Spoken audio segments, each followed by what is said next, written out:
possibly not. But the fact that people believed it tells you everything about his legend.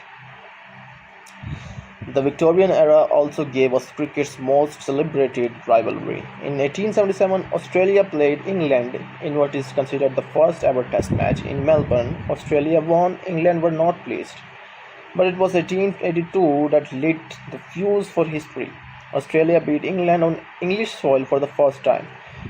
The reaction in the press was dramatic. A mock obituary in the Sporting Times announced that English cricket had died and that the body would be cremated and the ashes taken to Australia. When England toured Australia in the following year and won, a group of Melbourne women presented the English captain with a small terracotta urn reportedly containing the ashes of burned cricket ball. Thus was born the Ashes, the most storied rivalry in the cricket, and one of the greatest rivalry in all sport. The Ashes urn sits permanently at Lord's. What is actually contested every 2 years between the England and Australia is a replica trophy. That tiny fragile urn is priceless, and it never leaves. Here is something remarkable. Here is something remarkable about the cricket. Here is something remarkable about cricket. It followed the British Empire wherever it went. Soldiers, merchants, and colonial administrators carried the game to every corner of the globe. And the people they colonized didn't just adopt it, they mastered it. Cricket arrived in the Caribbean in 1700s. It reached India during the 18th century, where the Parsi community of Bombay became the first Indian group to take it up formally, playing their first recorded match against a European side in 1848. By the early 1900s, cricket in India was electric.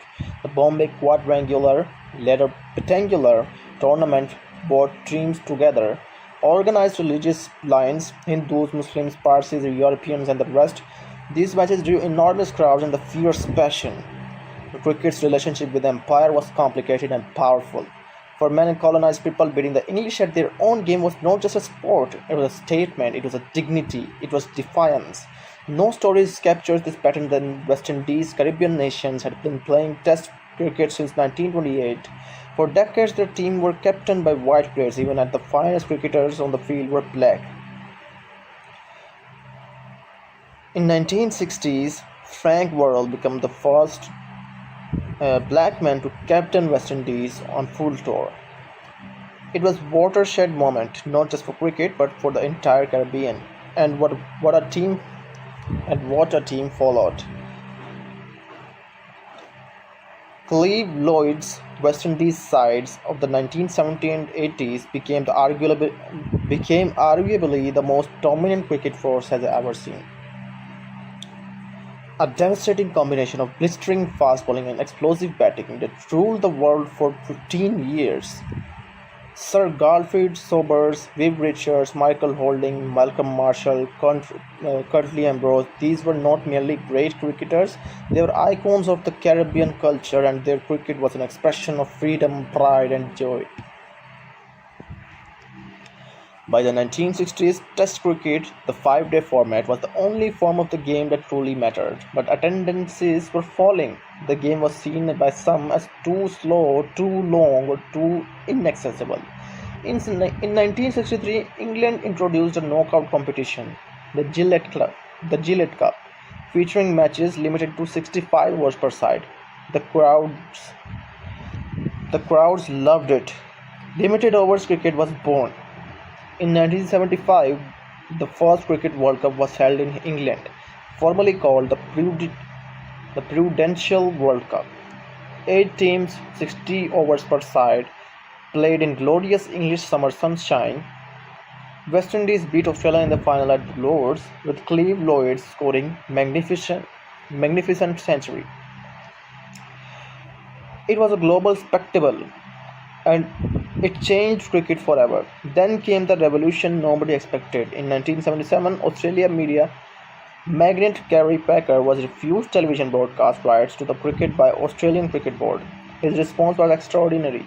He simply created his own cricket competition. He signed 51 of the world's top players including almost the entire West Indies and Australian squad, and launched the World Series cricket. The cricket establishment was furious. Packers players were banned. There were lawsuits, chaos, but the Packer had money, television, and the best players in the world. His innovations, colored clothing, white ball, floodlight day-night matches, helmet use, stump microphones, on-field cameras, and are all the standards today. After 2 years, a settlement was reached.